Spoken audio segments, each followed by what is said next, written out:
I'll never forget Saturday mornings. Those were my favorite with my dad. He would come in and wake me up, and then he'd wake me up again. So finally, after the third time coming in and waking me up, I would get up and he'd have me this little half cup of coffee with, a quart of milk in it. He would treat me like a man. Everyone loves closeness with their father, My earliest memory of Dad making knives, because he collected knives and had a love for knives for years and years, but my earliest memory of him making knives was, I guess it was about my 7th grade year. He said, "Come on, let's go make a shop." And I didn't know what to think. And what he had in mind was turning his dad's 2-car garage, this open-air 2-car garage, into 2 shops. So it took us about a year and a half or so of just every day after work and every day after school, into the winter, we would make this shop. And he started actually made his first knife around 1981. And I thought he was Superman. I thought it was the greatest thing I'd ever seen. And I've got his first knife, and it was crude, man. It has a screw in the pommel.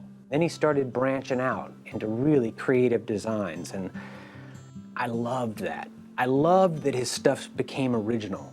And by the time he went to his first show, pretty much in the sticks, it was town to me. It was Columbia, Tennessee, and we did a Mule Day show. I couldn't have been more proud.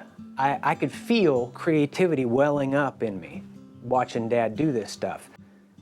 It really struck up some kind of passion in me. I knew I had to be creative. 3 or 4 years into making knives, here I am a senior in high school, and I'm going off to college, and for the last 2 years, all I had heard about is you need to be an engineer. He was an engineer, make good money. And I was like, "Dad, I don't know. What about if I do this, that?" No, you just be an engineer. So I went to mechanical engineering school and started calculus and physics and thermodynamics and blah, blah, blah. And the longer I was 3 years into it, I knew I didn't want to be an engineer. And didn't really tell him about it, but I started writing music. I felt the creativity come back. I had to be creative. I couldn't find a passion for engineering. And you've got to have a passion for what you do. You can't fake it too long. And, the fake it till you make it thing, that's only if you've got the passion. Fake it till you make it for other people. You can't fake it to yourself. 3.5 years into mechanical engineering school, I drop out to do music.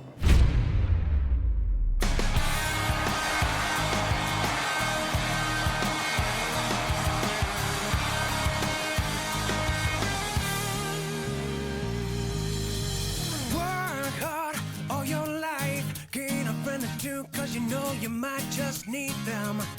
Well, if your dreams are real, take time, get it right. You could be the one with the light that shines around you. Something they can't steal. I wouldn't change it for anything, because I had a fire, I had a passion, I had a dream, and I followed the dream to a degree that most people don't. But then it became stale. I lost interest, or I lost all desire to do really music after making it in music. So it got sterile. The industry, I think, jaded me a bit. When you're a preteen and you're looking up to your dad, and whatever your dad is doing, it's great, and you want to do it, and you want to help him, and you want to just be with him.